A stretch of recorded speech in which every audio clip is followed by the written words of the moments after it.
Welcome, AfterBuzzers, on tonight's episode of Queen Sugar, Season 4, Episode 8. We talk Raw's Reentry Program, Charley's Crusade, and Nova's Epiphany with special guest Nicholas Ash. Stay tuned for more. You're tuned in to AfterBuzz TV, the ESPN of TV talk. Now, let the buzz begin. Welcome back, Queen Sugar fans. We have a full panel. Again, my name is Shaka Smith with my lovely co-host, Candy Marie, Thelmy and Basile Daniel, and of course, Mr. Ontario Terrell. We are back, but we have a special guest, Mr. Nicholas Ash. Yay! Nick Ash is here. What's up? A lot of cameras in here. Thank you so much for joining us. Happy to be here. Happy to be here, truly. So we got so much to go over, guys. Of course, we have our news, our predictions, our Big Easy scene where we talk about a little bit of the flavor and life in Louisiana, which you can kind of, give us a taste of how it was to film down there as well. Yeah, New Orleans I always describe New Orleans as the most beautiful, ugly, enchanted, haunted, weird, cool place. Because it really is all of that, you know what I mean? Yeah. I love shooting down there. I think the cast does too, because, when you're in that environment, it makes evoking those, deeper emotions that much easier. So yeah, I love the show is NOLA. so good about giving us those textures of that city. But we got to get into our overall thoughts of this episode. So I wanted to ask you guys what you guys thought, and then, of course, Mr. Ash, we got to get your thoughts on this as well. Well, I have to say, I think for the past few weeks, it seems like the episodes have been heavy. Yeah. Like, I just wanted to just jump in and give everybody a hug. Not everybody. I'm sorry, everybody but Nova. There we go. It's like emotionally raw and authentic. I feel like when Charley let out that gut-wrenching cry, I felt that in my soul. I felt that in my spirit. So it's just been an emotional journey. Yeah. I agree. I think the biggest thing for me this episode was just we talk about the relationship between Micah and Nova, and he looks up to her so much. It was really good to see how his word is also so important to her, and she really took that to heart. So it shows that there's mutual respect there, and it's not just a hierarchy between the aunt and the nephew. Yeah, for me, I thought there was a lot of... I like the way I thought people came to conclusions. I thought things were happening that moved along and different relationships were solidified that I really enjoyed. But what were your thoughts of the overall episode? I love the episode. I love this season, actually. Yeah. A lot of fans are arguing that it's our strongest yet. And I think that, while it's really heavy for us to watch these episodes, that's the reality. You know what I mean? Some people feel like they have a boot on their neck for years and years, and there is no happy ending where we wrap it up in a bow. And I think that Queen Sugar is depicting that, is depicting versions of that, and as a result, when we see those pockets of love that happen for Kofi's character and happen for Micah, when we see them in love, it shines all the more because we've been in this really dark place that seems like it's relentless. So this episode, I think, did a good job of juxtaposing that. Yeah, those characters finding those bright spots and moments to be happy. We're going to talk about Charley's Crusade. Charley's always ready, but sometimes things will break your back. And we see kind of Charley going through it and not being able to find solutions the way she's typically able to find solutions. What did you guys think about Charley needing to take that step or take that breath, Candy, for her to actually to assess the situation? Well, I just felt like Charley was about to have a panic attack. Yeah. It's just every time we think, okay, well, can she take any more? It's like, I don't know. I feel like she's about to break. Every time we think that she is able to take that breath of fresh air, like Romero to me was that breath of fresh air. And now that we see at the end of this episode, he walked out. Yeah. He found out the one thing that we were hoping that he wouldn't find out, and he did. Yeah, I'm going to have to agree with you. I'm concerned about Charley because I just think that she's reaching her breaking point.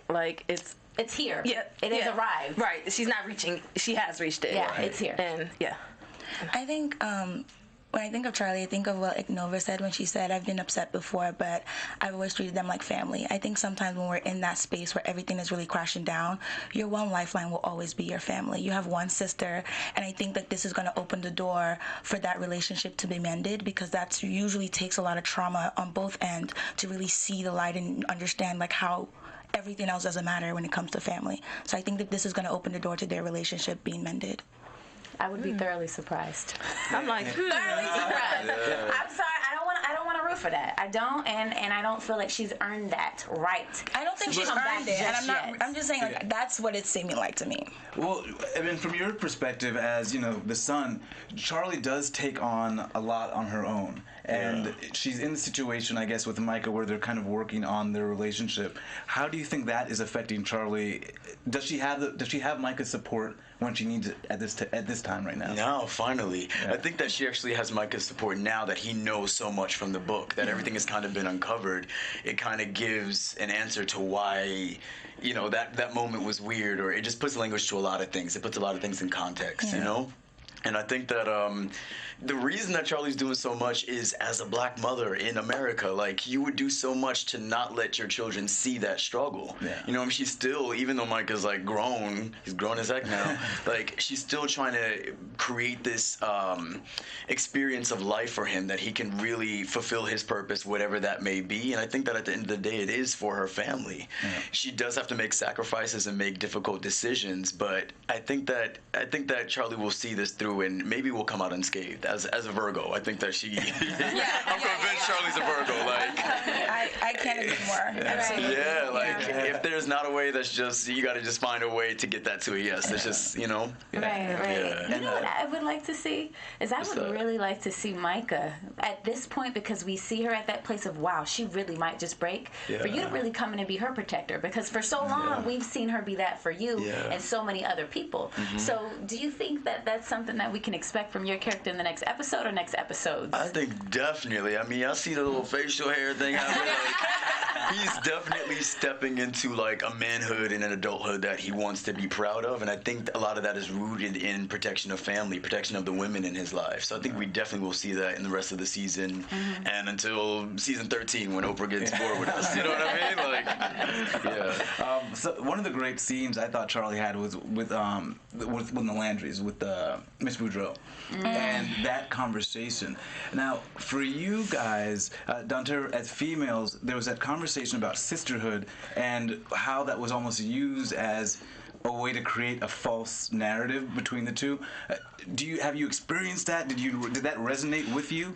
How did you read my mind? I literally have sisterhood circled right here, and I was definitely going to bring that up.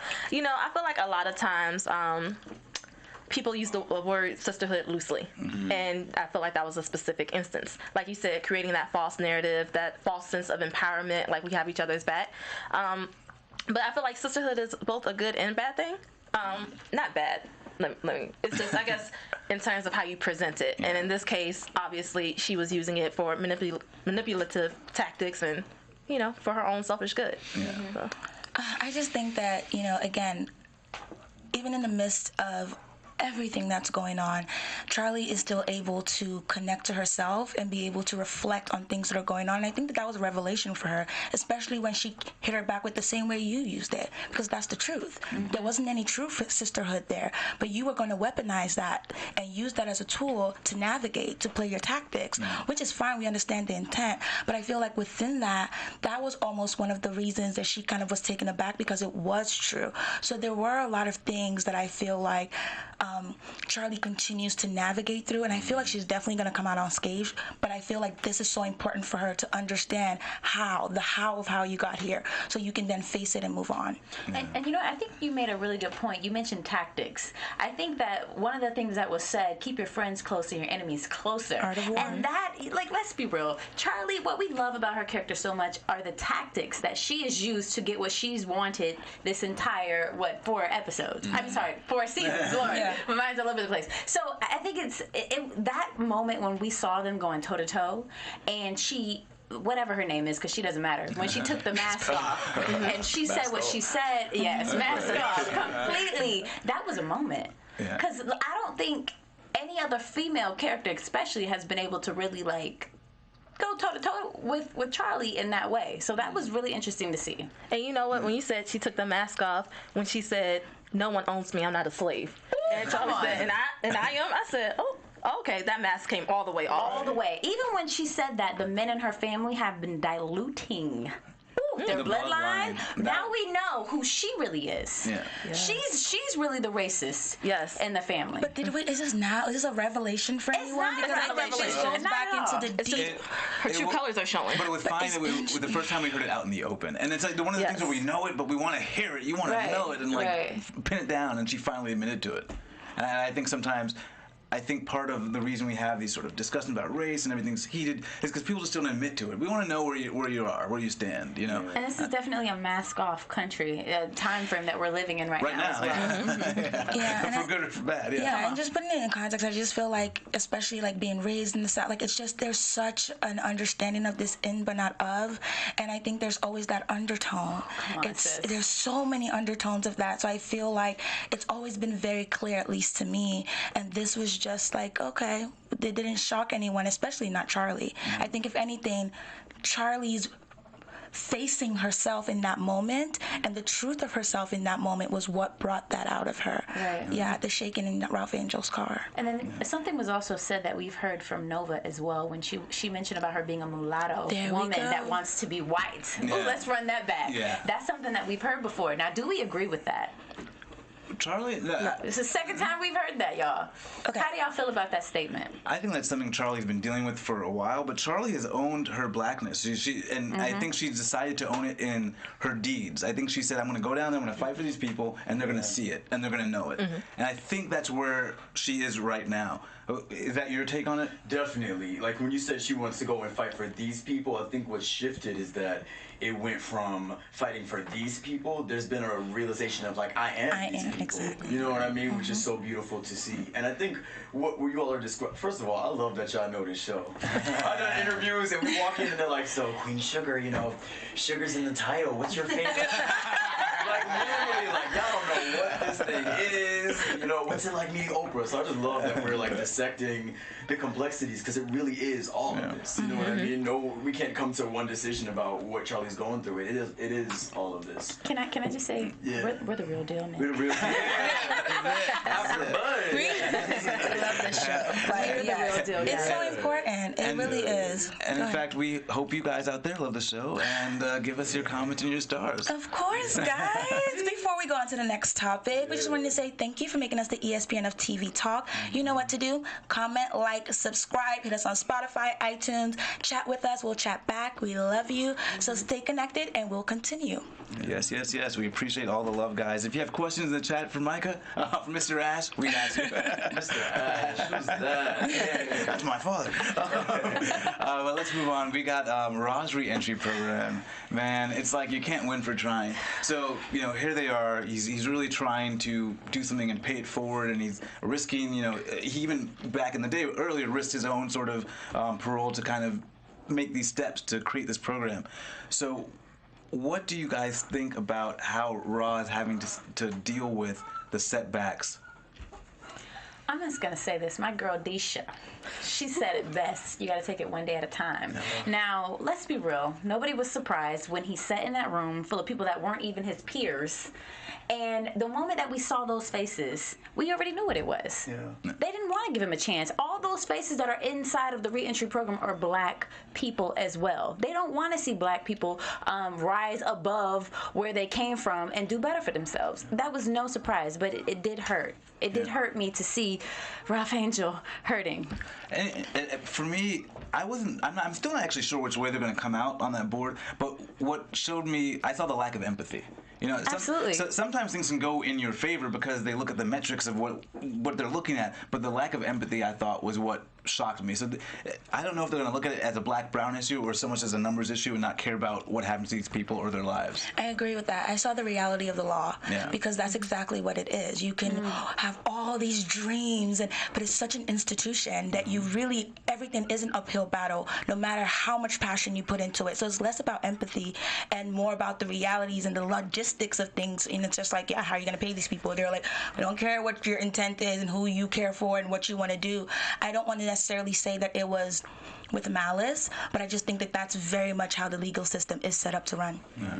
I agree. I was just going to say, I feel like it's the reality of black men in America. Sometimes when you think you're taking 10 steps ahead, then you get pushed back 45 steps, and you're like, you know, it feels like the world is on your, the world is on your shoulders. So do you, when you're looking at those storylines, like how much or how involved do you get with the storylines that you're not directly a part of? especially when it kind of informs, I guess, the tapestry of the show. I love reading the entire script always because I feel like the storylines all inform each other in some way. You know what I mean? I'm always looking at the script. I'm like, they got Kofi crying again, man. You know what I mean? Like, so I love reading the full thing, but we don't get to see each other's performances. Yeah. So as you all see it on TV, we see it as well. And I'm just constantly in awe of the performances, and every actor on the show is a huge advocate for these themes that are being portrayed. You know, we walk the talk, we talk about walking, seriously. So, I forgot what your question was, man. Well, our intern booth says get the mic a little bit closer. Okay. Yeah. But just be nice. Bam. But basically, if you were just getting informed about the other storylines, because I think even if you're not directly involved, it just really creates that atmosphere of Queen Sugar, that we're getting that beautiful scenery of what's actually taking place in Louisiana. No, Definitely. Yeah. I think it's really important because, like you said, it's all intersected. It's to understand why Darla would call him and why he would get up. You need to know what he has been going through and all the different things that kind of like are on the tongue with you. Not like, I brought Darla up because it's going to happen. I saw that. You know what? Do you see how he got up? I'm sorry, I'll just wait. I'll wait. You see where his heart is, though? Do you see where his heart is? Well, before we get there, I saw his heart with Disha. Hold on, can we take a poll? I'm probably gonna let it. What was the date? What was it? Like 2 weeks ago, I set the date, and I was like, "You guys are gonna remember this when I tell you they're gonna get back together, and we're gonna rewind to this date." I think this is a great time for a poll. What do you guys think? I think we should take it to the chat because the chat is on fire right now. I'm talking. People are going crazy. In the chat, hey guys, if you're watching and listening, please let us know are you Team Darla or Team Disha? And if we could just politely take a poll up here, Team Darla, are you Team Darla? I'm Team Darla. I love Disha. Where did this happen? I've always been a fan of. Wow. Okay. Well, you got the family. Shocked. Raise your hand. Why? Why would you be shocked? Okay. Good. Okay. So we're on the same team, friend. Wait, you said Team Darla? Yes. I want the family to be reunited. I'm all about the family. I'm with you. Well, that's because we've been seeing eye to eye, but I'm sorry, sis. That's okay, sis. I've been holding it down for Darla alone, it feels like. No. I love Disha. I love her storyline, but I'm all about reuniting the family. That's right. Okay. I hear you. I respect that. I'm kind of walking on landmines in this interview because I'm like, I know what's going to happen. I'm trying to be like, wait. If you were the observer and you were watching, who would you be for? Me personally, as a viewer, being completely objective, I'm not Mike, I'm just a viewer. I gotta say I'm Team Disha. Let me tell you why. Yes, see? There is mending and fixing, and they have to move past them, meaning Rot and Darla. They have to move past those hurts, traumas, upsets, disappointments that they've experienced in their lives before they can create an environment that is stable enough for Blue. Yeah. Right now they can do that on their own. You know what I mean? Come into my home and let me, cater to you. But when they add their, romantic thing into it, it becomes turbulent and unsafe. And Blue doesn't need to overhear an argument every night. You know what I mean? Blue doesn't need to hear the fussing and fighting. Yeah. So right now I'm Team Disha, but who knows? He had Disha over for dinner at his house, and she takes the plates. That to me was just a beautiful. That was just so beautiful. And if he noticed too. He was like, oh. And then he's crying, and she sits on him, and they're making out while he's bawling. Sit on his lap. You don't do that unless it's real. But see, here's the thing. What I love about them, I feel like she brings out a sense of mental and emotional maturity with Ralph Angel. Even like the advice that she provided him, let fear either stall you or drive you. I'm like, well, sis, are you talking to me or him? I'm looking at But that's, we're giving the actors a lot of credit, but I just have to say that the writing this season has been phenomenal. They've been writing with a sword almost, it feels like. It's just been so beautiful, and I'm grateful. The reason that this means so much to us is because we know where we met Ra. We know we met Adam. So that evolution is beautiful, and I'm grateful for it. Yeah. I think that's fair. All of that is fair, but I think that sometimes it's not. I'm not going to say it's going to be easy, but it's definitely going to be worth it. And I think with them, it's definitely going to be worth it because they do have that love there. And we already announced, the reason they broke up the engagement was really because of the whole thing with Blue. Blue knows. Now let's work through it. You got to always go through it. You can't run away from it. That's a big one. We got to run through it. You got to go through it. That's how you get stronger. So I'm always going to be Team Darla because I feel like there's a lot of love there, and it's worth fighting for. And the friendship is there. Yeah. And that's what I'm happy to see. The friendship is definitely developing. It's getting getting stronger.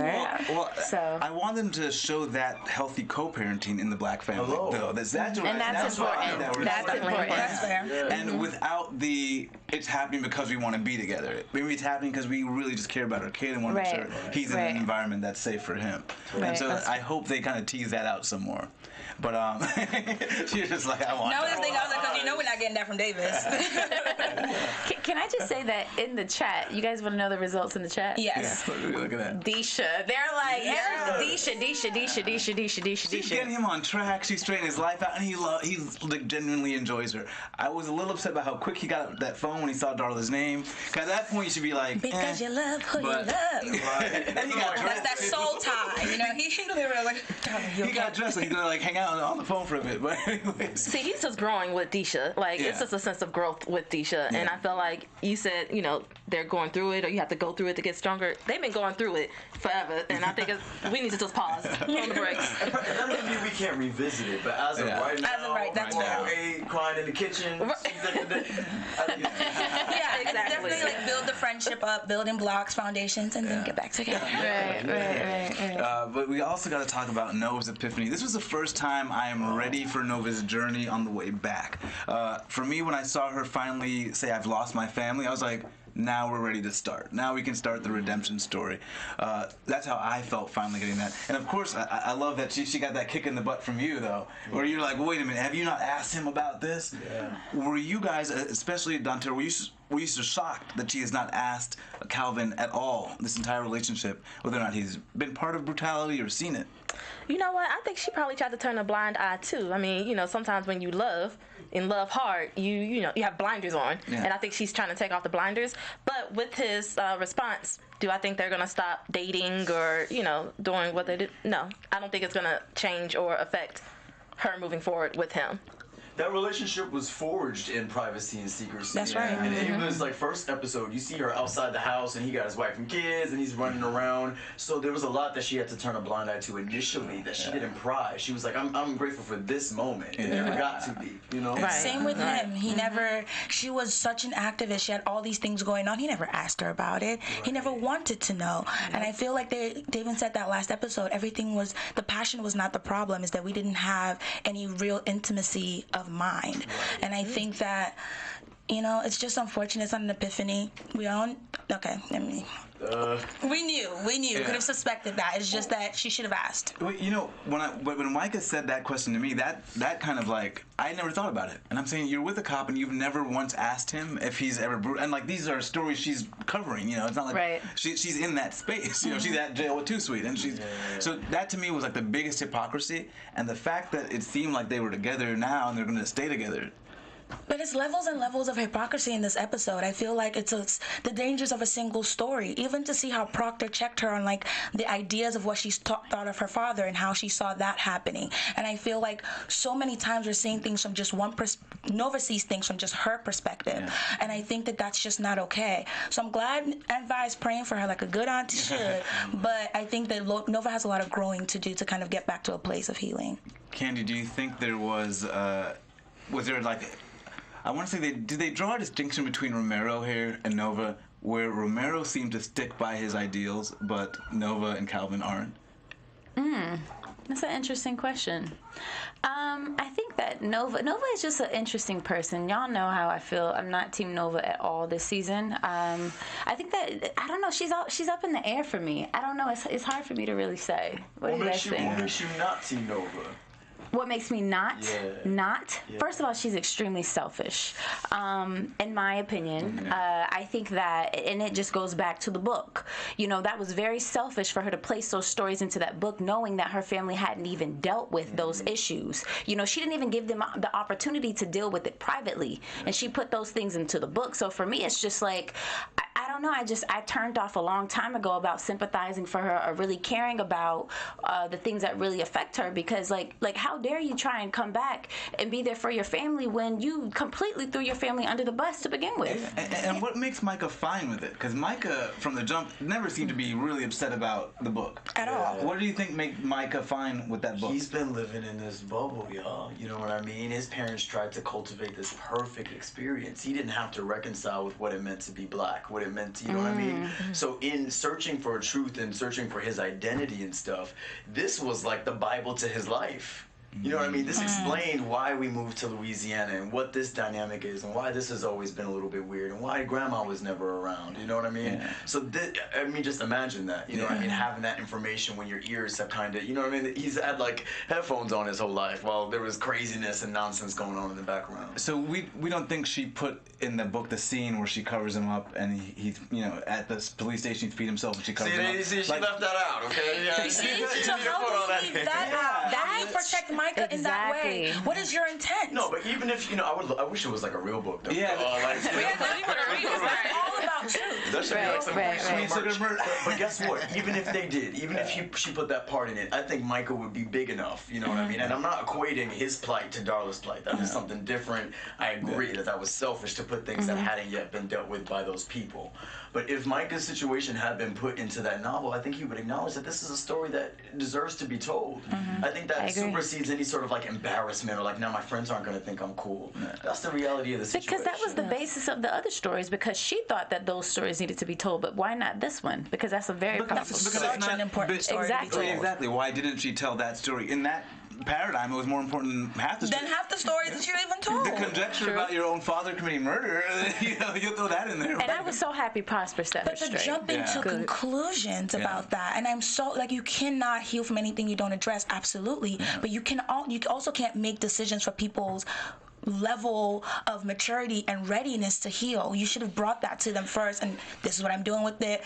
You have the opportunity, because at the end of the day, people are facing their truth, even not by, however traumatic it seems, they're going to come out on the other side better because of it, but there's going to be a rough patch. Yeah, and as you said, I think Prosper kind of illustrated that to her. Like, you put a whole thing, like your dad possibly committed murder, and then you find out he's like burying his anger in this thing. Exactly. And for me, it's just like, you can't tell these other people's stories just from your perspective. Yeah. You should have done, just like she said, she reached out to Jimmy Dale to get his point of view. Well, why didn't you reach out to everybody else to get their point of view? Yeah. Because you didn't care. Yeah. You didn't care. Yeah. So no one felt any like sense of empathy for her when she was calling her boyfriend. What was that? Was that was it empathy? No, I didn't.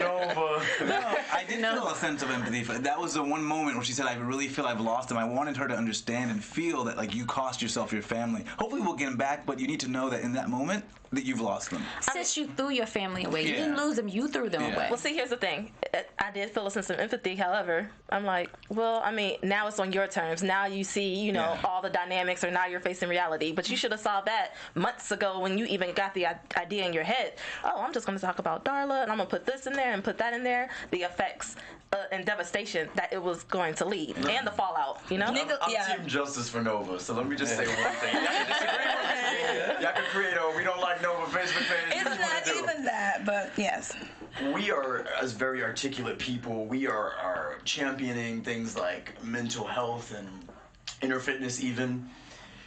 This is a family that has, as many black families do, trouble putting language to those things. And I think that, you know, she kind of did this to put it all on the table. And she's like, I know it's ugly, but we all have to look at this thing. You were just talking about looking at this challenge and walking through it. And if we're going to be warriors, we got to know what we're up against. Yeah. Is there a better way she could have done it? No. Hello. Thank you. But some really beautiful things I'm hoping will come out of this. Even the way Charley is just, you know, when Romero in this episode comes up and says, you did this.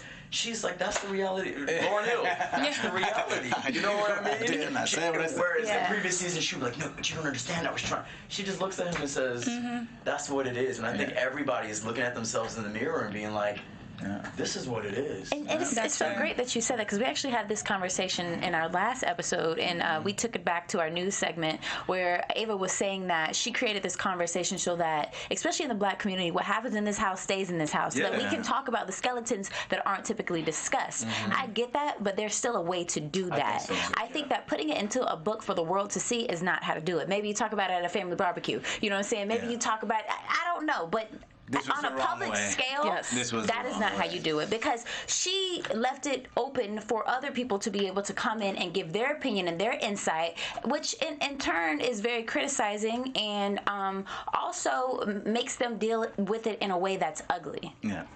You open up their story to that. Exactly.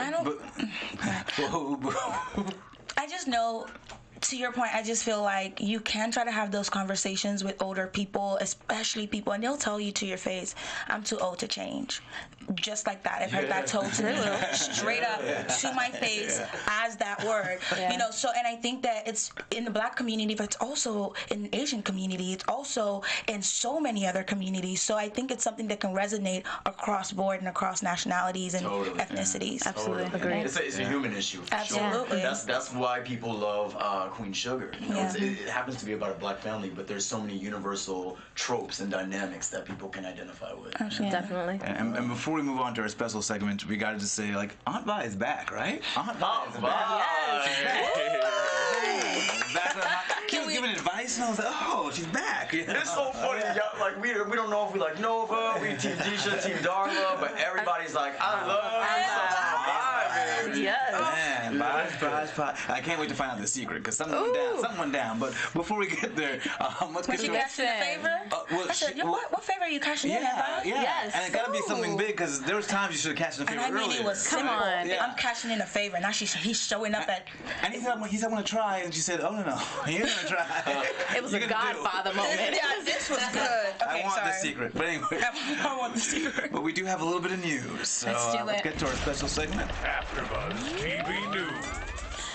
Well, today, since we do have a special guest, I want to just kind of talk about your personal news and things that you have going on. Because I know that you mentioned before the show started that you were doing a little Broadway before.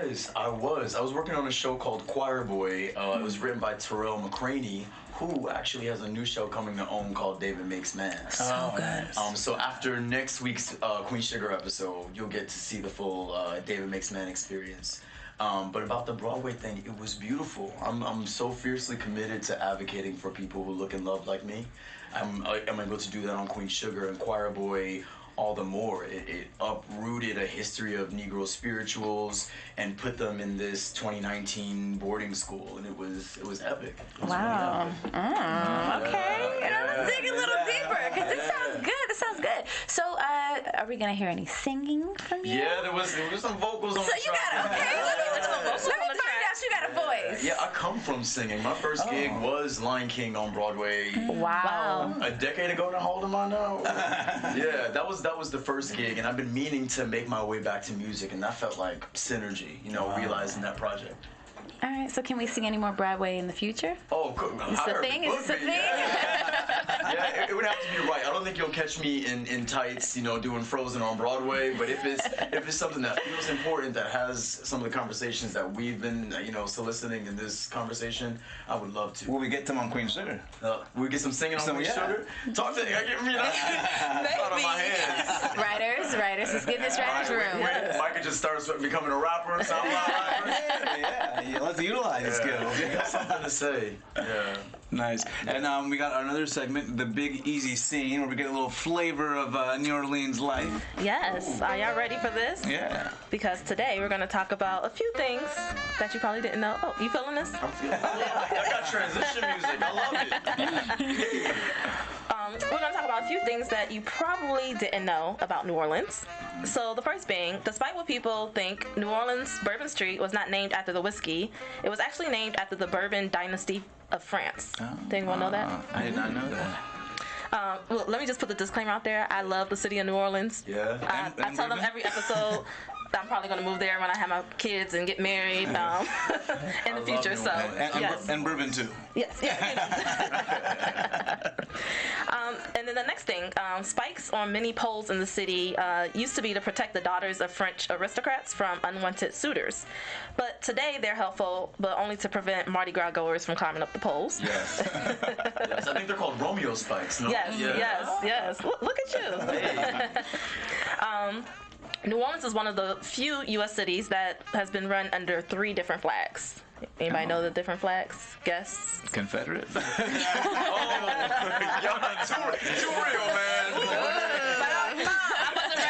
I wasn't ready for that. See, that's what Dear Black People is about. That's what we cover. That's how Spit on off show. Coming soon. It was founded by the French. Of course. Yes. Had a period under Spanish rule, then was ruled under the French again, and then eventually sold to the United States. So French, Spanish, and U.S. New Orleans is the only place in the world where slaves were allowed to own drums, which eventually led to the city's creation of jazz music. Man, how beautiful. They gave us some drums. It was nice. Yeah, no, black people been making lemonade out of lemons. All the time. Always. It's like, no choice. Yeah. The first game of poker was played in New Orleans in the 19th century using a 20-card pack. And last but not least, New Orleans is called the Crescent City because of the distinctive curve of the Mississippi River that runs right through it. Wow, another thing I did not know. Yes, so those are your few fun facts about New Orleans. Thank you, Mr. L. We appreciate it. We appreciate it. Is there anything that hugely surprised you about New Orleans when you started filming down there? What surprised me? There's so many, like, it feels almost like you're not in the United States because there's not that, like, you can walk around with your drink. I don't know if any of you it was the perfect place to turn 21 when we had parents back. But New Orleans, it's hard to explain, but there is just something there that grounds you, that slows you down. That's really surprising, that you can find that despite the calamity that is the United States, that there is just this unspoken peace. Oprah can articulate it better than I can, how she talks about she walks into a room with her ancestors. Like, you feel those bodies there, so you never truly feel alone. It's a very polite place. I know I started this interview talking about how it's ugly, but what I really mean to say is that there's just a realness there. You walk down the street and people greet you, and that's why, to bring it right back to Queen Sugar, that's the authenticity that you're seeing. New Orleans just calls for that. You would stick out like a sore thumb if you were feigning or trying to flex and like talk about how cool you were. Like, it just really peels you back, and you're forced to be the real you. Yeah, we definitely feel it. But we got some predictions to come up. So, Miss Mbezwe Daniel, you begin us off. You already know my prediction. Ooh, ookie spooky. Okay, so I definitely think that, we talked a little bit about Hollywood and Vi, and I think that I'm happy that he's back, and we're unpacking that, but I definitely think that we're definitely going to continue to see Darla and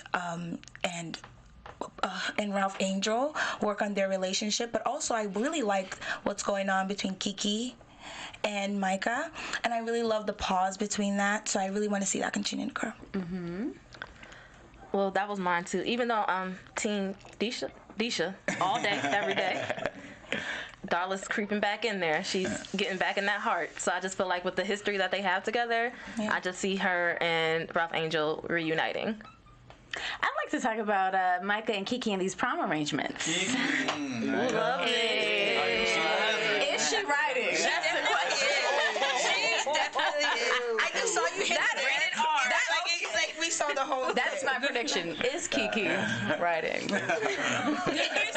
Micah, don't mess this up now. I like Kiki, and you was messing up. What's going on? No, I think after all Micah has seen from his parents, I think he's like, we all do that. I don't want to be my dad. I don't want to be my parents' mistakes. I don't want to. So, I like Kiki. I think I want to see more from Kiki and her family and her backstory, because she's like a grounded. I love her. For her to be that, to say, look, we're going to talk about it, but I'm going to plan to talk about it. Here's how it's going to go down. So I like that moment between them. But what do I see as prediction? I think we're going to see Darla try to creep back into it. It'll happen naturally, and I think she's going to interpret it as romantic, and he's going to be like, no, this was me supporting you as, the mother of my child, but me and Disha are together. So I think we'll see a misinterpretation on her part. But I have a question. Now, when she called at night, support? That was definitely inappropriate. Is that support? She calls at night, but the mother of your child is a former addict, and this book just came out. I'm going to pick it up just to make sure. But it was with me, so you don't need to be calling me at this. You can call me at 9. Like, but he also introduced Disha as a friend, though. It would be different if he was like, when he introduced Disha, he introduced her as a friend. So it'd be very different. I definitely think it was inappropriate. But I would say, just to play devil's advocate, I definitely think that he introduced her as a friend. 2, that's her man at the end of the day. Like, that's still her. They have a relationship. They're family. They're family. Whose man is it? Darla. They're family. Y'all driving me crazy. And she called him last time, and he didn't call her back. Remember? Last episode? We'll have a... How did you notice? It literally happened. She called him. He didn't answer. And then she went to go see the other guy, and he was like, "Oh, your sponsor." Maybe he called her back later. We're gonna have a conversation that's about true. relationship I suppose. ownership in the next episode. I don't think anyone owns anyone in any relationship, but we'll talk about that later. Anyways, guys, we want to thank you so much for joining us. Thank you so much, Mr. Rapp, for joining us. We appreciate it. Yay, thank you guys. Such a pleasure. Again, guys, you guys can find me on Twitter, Instagram, and Snapchat at Shaka Strong. Hey guys, always a pleasure. It is Miss Candy Marie. You can find me on Instagram at Miss Candy Marie and on Twitter at Sweet Kindred TV. And Dontera Terrell here. You can find me on all social media platforms at Dontera Terrell. And it's Thelma and Basil Daniel. You can find me on Instagram at Thelmy and Twitter at Moxie Soul. And Nick Ash, where can they find you? I'm Nick Ash. You could just set up a bat signal and put it in the sky. I promise. No, I'm Nick Ash. NCKASH on Instagram. Peace. See you guys next week. Bye, guys. Our founder, Kevin Undergaro, and me, Maria Menounos, would like to thank you for tuning in to AfterBuzz TV. Remember, we're not just the first, we're the biggest in the world, and we're the only destination for all your favorite TV shows. Whatever you crave, we've got it. So go to AfterBuzzTV.com and check out our lineup. Buzz you later. The views expressed herein are those of the hosts only and do not necessarily reflect the views of AfterBuzz TV or its owners or principals.